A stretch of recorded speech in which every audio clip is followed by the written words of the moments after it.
The chill of the early winter air bit through my thick jacket as I trudged through the dense forest of the Black Hills. The ground beneath my boots was uneven, a treacherous mix of roots and rocks hidden beneath a thin layer of frost.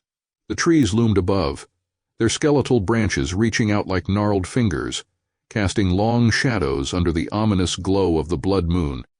I'd been hunting for over 20 years, and I'd heard my fair share of local legends. Most were just tall tales spun by old men around a fire, stories meant to keep children close to home after dark. But this was different. This was the Black Hills, and the creature they spoke of here wasn't just a story. The people in the nearby town of Deadwood whispered about it with genuine fear, their eyes darting around as if the beast might emerge from the shadows at any moment. The creature, they said, was no ordinary animal.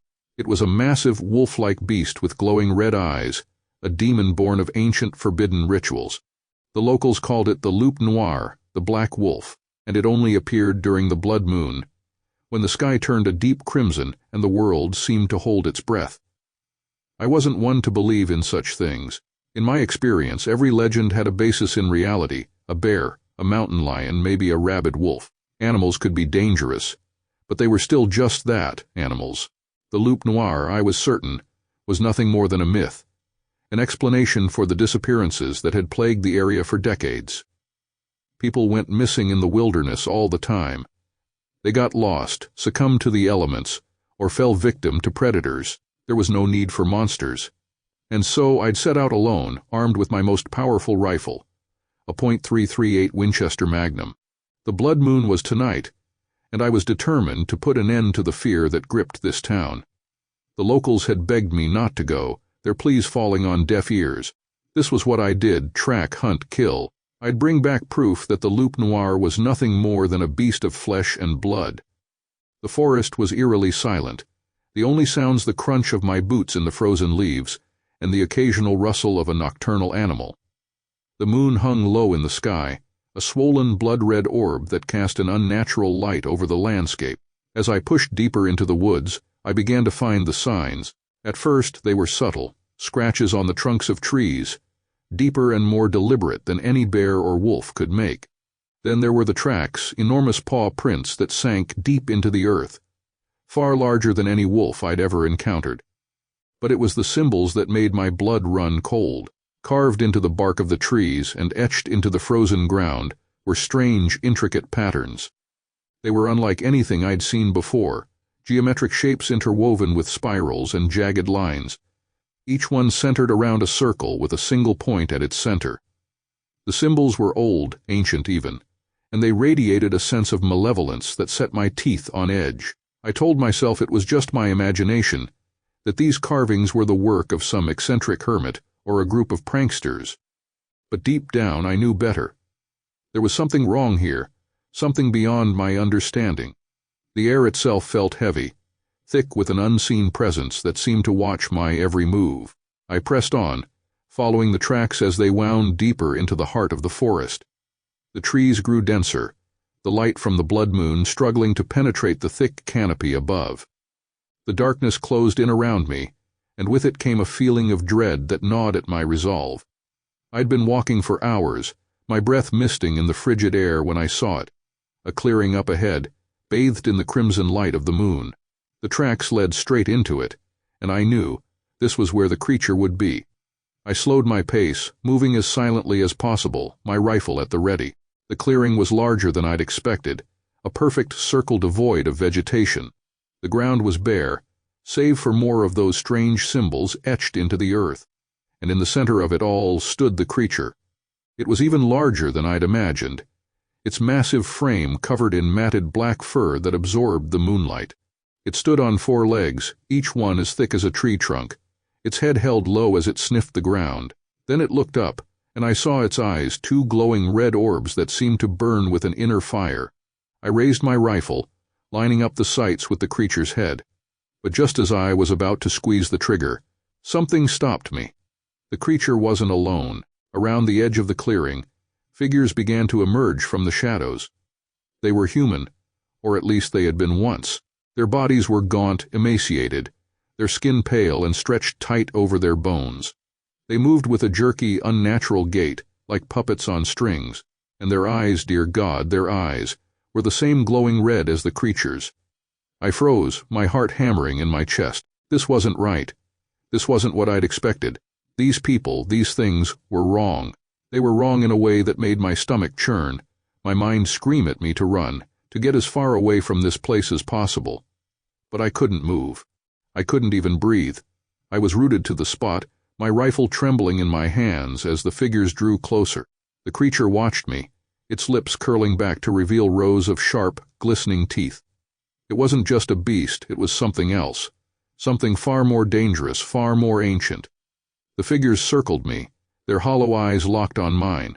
They began to chant, a low guttural sound that made my skin crawl. The symbols on the ground seemed to pulse with light, glowing brighter with each passing second.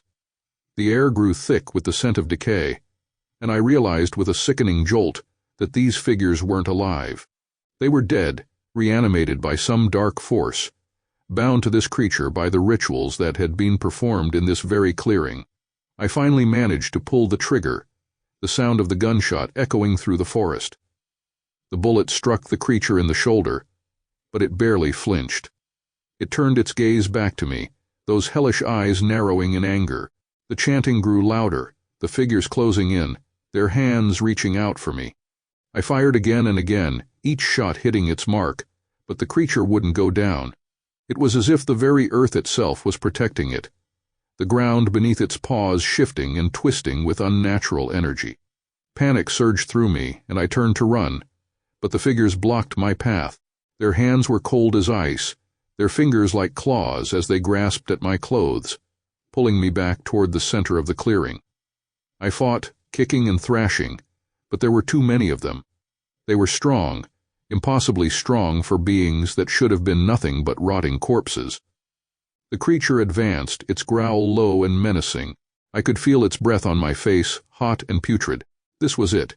This was how I was going to die, not in some glorious battle against a wild animal, but as a sacrifice to some ancient unholy beast. The chanting reached a fever pitch, the symbols on the ground blazing with light. The creature reared up on its hind legs, towering over me, its jaws opening wide. I closed my eyes, waiting for the end, but instead of pain, I felt a rush of cold air, a sensation of being lifted off the ground. I opened my eyes to see the creature's maw inches from my face, but it wasn't attacking. It was recoiling, as if struck by some invisible force. The figures released me, their chants turning to screams of agony. I looked around, disoriented, and saw that the symbols on the ground were burning, flames licking up from the earth itself. The light from the blood moon seemed to intensify, bathing the clearing in an eerie, otherworldly glow. The creature howled, a sound that shook me to my core, before turning and bounding back into the forest, its minions following close behind. For a moment I just stood there, too stunned to move. The clearing was empty now, the flames dying down, leaving behind nothing but scorched earth. The symbols were gone, erased as if they'd never been there. The air was still, the silence deafening. It was over. The creature, whatever it was, had retreated. But as I stood there, trembling and alone under the blood moon, I knew it wasn't gone. It was out there, somewhere in the darkness, waiting, and it would come back. I stumbled out of the clearing, my legs weak, my mind numb. I didn't stop until I reached the edge of the forest, the lights of Deadwood shining in the distance. The townspeople were waiting, their faces pale with fear and concern, but I didn't have the heart to tell them what I'd seen, what I'd barely escaped from, because I knew the truth now. The loup noir wasn't just a beast, it was something far worse, something that had been called into existence by ancient forbidden rituals. And as long as the blood moon hung in the sky, it would continue to haunt these woods, hunting, killing, and adding to its legion of the damned. I never went back to the Black Hills. I never told anyone what really happened that night. But the memory lingers, a dark shadow in the back of my mind, a reminder that there are things in this world that we were never meant to understand. And every time I see the moon turn red, I can't help but wonder if the loup noir is still out there, waiting for the next hunter foolish enough to seek it out.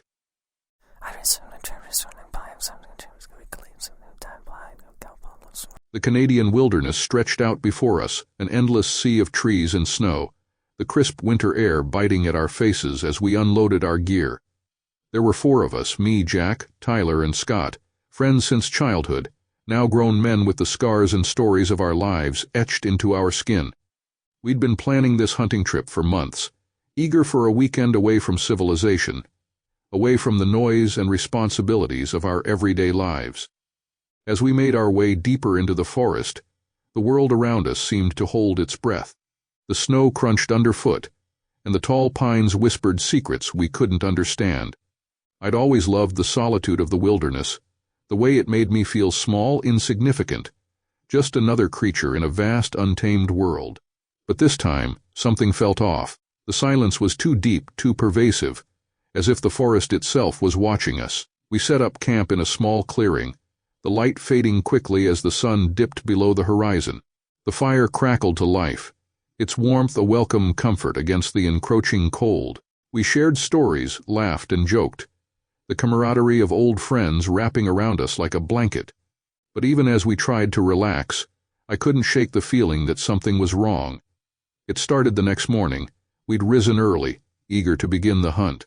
The forest was alive with the sounds of wildlife, birds calling to one another, squirrels chattering as they scurried up trees. But as we ventured further into the woods, the animals' behavior became increasingly strange.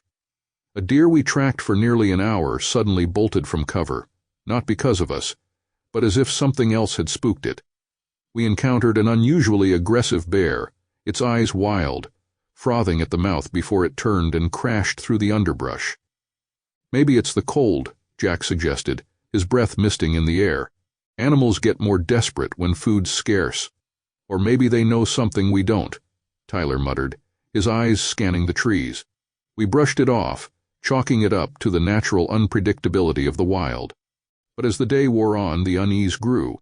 We followed the deer's trail, hoping to bag it before sundown, when we encountered the old man. He appeared out of nowhere, as if the forest had birthed him from the snow itself. He was ancient, his skin weathered like old leather, his eyes dark and sunken. He wore layers of animal furs, and a necklace of bones hung around his neck. The air seemed to thicken as he approached, and we instinctively tightened our grip on our rifles. "You shouldn't be here," the old man rasped, his voice like the rustling of dead leaves. Scott, ever the skeptic, stepped forward. "We're just hunting, old man. We're not hurting anyone." The old man shook his head slowly. "The forest isn't safe, not now, not during this time. The Wendigo walks these woods." We exchanged glances, half amused, half nervous. We'd all heard stories of the Wendigo, a creature from Native American folklore, a spirit of hunger and greed that possessed men, turning them into cannibals or worse, a monster that could mimic human voices to lure its prey. But we were rational men, and the idea of such a thing lurking in these woods seemed absurd. "Thanks for the warning," I said, trying to keep my voice steady. "But we'll be fine." The old man's gaze bore into mine, his eyes full of a sorrow I couldn't understand. "It doesn't just take men," he whispered. "It takes their shapes, their voices. It becomes them. Beware the call, and if one of you goes missing, do not follow." With that, he turned and disappeared into the trees, leaving us in an uneasy silence. "That was creepy," Tyler said, forcing a laugh. "But come on, it's just a story." We all agreed, but the old man's words lingered in the back of my mind as we resumed our hunt.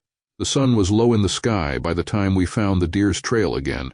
It led us to the edge of a frozen lake, the tracks fresh and unmistakable. "There," Scott whispered, pointing to a shadow moving through the trees on the opposite shore.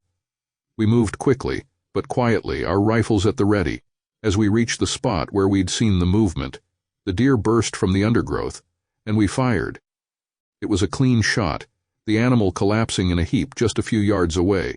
We were congratulating ourselves, the tension of the day easing, when we realized that Tyler was gone. "Tyler," Jack called out, scanning the trees. There was no answer, just the whisper of the wind through the pines. "He was right behind us," I said, my heart beginning to race. Maybe he circled around. We fanned out, searching the area, but found nothing. No tracks, no sign of struggle, just Tyler's rifle, lying in the snow where he'd dropped it. Panic set in as the light faded completely, and the reality of our situation hit us. We were in the middle of the wilderness, night falling fast, and one of our own was missing. The old man's warning echoed in my mind, and a cold dread seeped into my bones. "We need to find him," Jack said, his voice trembling. "He can't be far." We called his name, our voices echoing through the trees, but the forest swallowed our shouts, the darkness pressing in on us from all sides. It wasn't long before we heard it, Tyler's voice, faint and distant, calling for help. "This way," Scott shouted, bolting towards the sound. "Wait," I grabbed his arm, the old man's warning ringing in my ears. "What if it's not him?" Scott shook me off, his face twisted in anger and fear. "That's our friend out there. We can't just leave him." Jack and Scott sprinted into the trees, their figures quickly swallowed by the shadows. I hesitated, the fear gnawing at me, but then I followed. I couldn't let them go alone. The forest was a labyrinth of twisted trees and snow-covered ground, our breath coming in ragged gasps as we ran toward Tyler's voice. But something was wrong. The voice seemed to shift, coming from different directions, always just out of reach. And there was something else, an undercurrent to the sound, something not quite human. We stopped in a small clearing, our hearts pounding in our chests. Jack looked around, his face pale. Where the hell is he? The air was deathly still, the forest unnaturally silent. And then we saw it, Tyler, standing at the edge of the clearing, his back to us. "Tyler!" Scott shouted, relief flooding his voice. "Thank God, man, we were worried sick." But Tyler didn't move. He just stood there, his posture unnaturally rigid, his head slightly tilted as if listening to something we couldn't hear. "Tyler," I called, a knot of fear tightening in my stomach. "Are you okay?" He turned slowly, and my blood ran cold. It was Tyler, but it wasn't. His eyes, once full of life, were empty, black voids that reflected nothing. His skin was pale, almost translucent, stretched tight over his bones, and his mouth was too wide, the lips pulled back in a grotesque grin that showed far too many teeth. "What the hell?" Jack whispered, his voice trembling. "Run," I managed to choke out, my feet rooted to the spot. "Run now." But it was too late. The thing that looked like Tyler moved impossibly fast, lunging at Scott with a speed that defied logic. It let out a guttural growl, its mouth opening wide, wider than any human's should, revealing rows of sharp, jagged teeth. Scott screamed as it tore into him, the sound cut short as the thing ripped out his throat in one savage bite. Blood sprayed across the snow, the bright red stark against the white. Jack and I turned and fled, our minds blank with terror. We didn't stop, didn't look back, the sound of that thing's footsteps pounding in our ears. We burst out of the trees and back into the clearing where our camp was, but it was wrong. The tents were gone, the fire cold and dead, the snow was disturbed, as if something had been dragged through it. "This isn't real," Jack gasped, clutching his head. "This can't be real." I didn't respond, my mind racing, trying to make sense of the madness around us. But there was no sense to be found, only the creeping horror that we were trapped, caught in something far beyond our understanding. Then we heard it again, Tyler's voice, coming from the trees, but it wasn't right. It was distorted, twisted, like a recording played backward, and behind it the old man's warning echoed in my mind. "The Wendigo, it becomes them." Jack was shaking, his eyes wide with fear. "What do we do, man? What do we do?" I didn't have an answer. All I knew was that we couldn't stay here. But as I turned to run, Jack grabbed my arm. "Look," he whispered, pointing into the trees.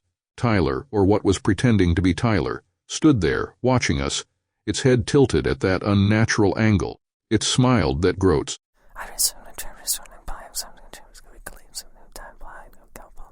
We should have known something was wrong the moment we met the lodge owner, but we were too eager to care. A group of 6 seasoned hunters, we were looking for an escape from our mundane lives, a weekend in the wilderness to unwind and indulge our passion. The brochure for the lodge had promised isolation, plentiful game, and the kind of rugged environment we thrived in. It was everything we wanted. The drive to the lodge was long and winding, the roads growing narrower and more treacherous as we climbed higher into the mountains. By the time we arrived, the sun was beginning to dip below the horizon, casting long shadows over the dense forest that surrounded the lodge. The building itself was old, its weathered wood and darkened windows giving it a sense of foreboding, that none of us wanted to admit we felt. The owner, a gaunt man with thinning gray hair and a voice that rasped like dried leaves, met us at the door. He introduced himself as Mr. Crowley. His handshake was cold, his skin clammy, and his pale blue eyes seemed to look right through us. There was something about him that set my nerves on edge, but I shrugged it off. After all, we were here for the hunt, not to make friends. "Welcome to Crowley Lodge," he said, his voice low and gravelly. "There are a few rules you need to follow while you're here." We exchanged glances, trying not to laugh. Rules. We were grown men, experienced hunters. What could this old man possibly tell us that we didn't already know? "First," Mr. Crowley continued, "never hunt past dusk. The woods are dangerous at night, and the creatures that roam here are not like the ones you're used to." A smirk tugged at the corner of my mouth, but I kept quiet. "Second, do not enter the cellar. It's old, unstable, and filled with things best left undisturbed." That one was easier to agree with. We had no intention of poking around in some musty old basement. And finally, his voice dropped even lower, "if you hear someone calling your name from the woods, do not answer. No matter what you hear, stay inside." That last rule sent a chill down my spine, but before I could question him, Mr. Crowley handed us the keys to the lodge, his bony fingers lingering on mine for a moment too long. "Enjoy your stay," he said, his eyes narrowing slightly as if he knew something we didn't, and with that, he turned and disappeared into the shadows. We laughed about it later, around the fire, as we unpacked our gear and prepared for the next day's hunt. The lodge was rustic but comfortable, with a large stone fireplace and heavy wooden beams that gave it a cozy, if slightly oppressive, atmosphere. We dismissed Mr. Crowley's warnings as the ramblings of an old man trying to scare tourists. We were the first guests in months, according to the logbook, and it seemed like he had more than a few screws loose. The first day of hunting went smoothly. The forest was teeming with life, and by noon we had more than enough game to make the trip worthwhile. The air was crisp, the sun warm, and for a while we forgot about the strange man and his bizarre rules. As the sun began to set, we started making our way to the lodge, but one of us, Greg, always the stubborn one, decided to stay out a little longer.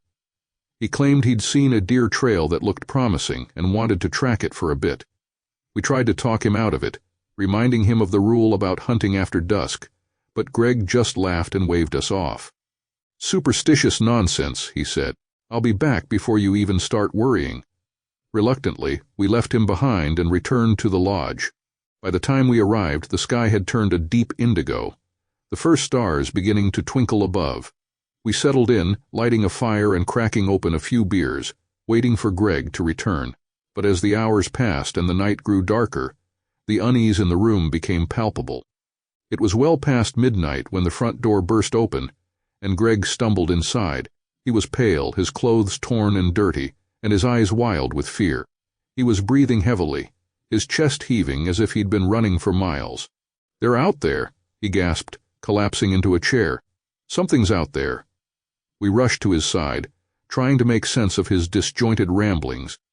He spoke of a figure in the woods, an emaciated thing with glowing eyes that had watched him from the shadows. He'd tried to ignore it, dismissing it as a trick of the light, but it had followed him, moving through the trees with unnatural speed and silence. I heard my name," Greg stammered, his voice trembling. "It was calling to me, but it wasn't you guys. It wasn't human." We stared at him, our skepticism faltering in the face of his obvious terror. This wasn't like Greg. He was the most level-headed of us all, rarely scared of anything, let alone some strange figure in the woods. But the fear in his eyes was real, and it sent a shiver down my spine. That night we barricaded the doors and windows, laughing nervously at our own paranoia. But none of us slept well. I kept hearing things, a faint scratching at the walls, the creak of floorboards in the hallway, and once, just before dawn, a soft whisper that seemed to drift through the lodge like a cold breeze. The next morning, we decided to cut the trip short. Greg's encounter had unnerved us all, and none of us were keen on staying another night in that place. But when we tried to leave, we discovered that the front door wouldn't open. It wasn't locked, it simply wouldn't budge, as if something on the other side was holding it shut. We tried the back door, the windows, even considered breaking down a wall, But nothing worked. The lodge had sealed itself, trapping us inside. Panic set in as we realized that our phones had no signal, and the landline, old and dusty, was dead. We were completely cut off from the outside world. Hours passed as we searched the lodge for any way out. But the place was a labyrinth of locked doors and dark hallways that seemed to twist and turn in ways that defied logic. We found ourselves in rooms we didn't remember entering, corridors that led nowhere. And at one point, I swear I saw a door where there hadn't been one before. Then there was the cellar. It had been locked when we arrived, the door heavy and reinforced, but now it stood ajar, as if inviting us in. None of us wanted to go down there, but we were running out of options. With no other choice, we armed ourselves and descended into the darkness. The cellar was cold and damp, the air thick with the smell of rot. The walls were lined with shelves filled with dusty jars and old, decaying books. In the center of the room we found something that made my blood run cold, an altar, crudely constructed from stone and wood, stained with what looked like dried blood. Around the altar were more of those jars, but these were different. They weren't filled with preserves or pickled vegetables. They contained things that shouldn't have been preserved. Severed fingers, teeth, and other unidentifiable parts floated in murky liquid, their contents suspended in a grotesque mockery of life. And then there was the book. It lay open on the altar, its pages covered in a language none of us recognized, but the illustrations were clear enough. They depicted rituals, dark ceremonies that involved summoning something from beyond. Something ancient, something malevolent. Greg, his hands shaking, pointed to a page near the back of the book. The illustration showed a figure, tall and emaciated, with glowing eyes and a mouth full of sharp teeth. It looked exactly like the thing he'd seen in the woods. As we stared at the book, the temperature in the cellar seemed to drop, and I felt a presence behind me. I turned slowly, my heart pounding, and saw nothing, but I could feel it there, watching us, waiting. We fled the cellar, but it was too late.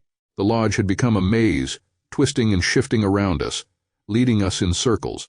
The lights flickered and shadows danced along the walls, taking on shapes that seemed almost human, almost alive. And then the whispers started.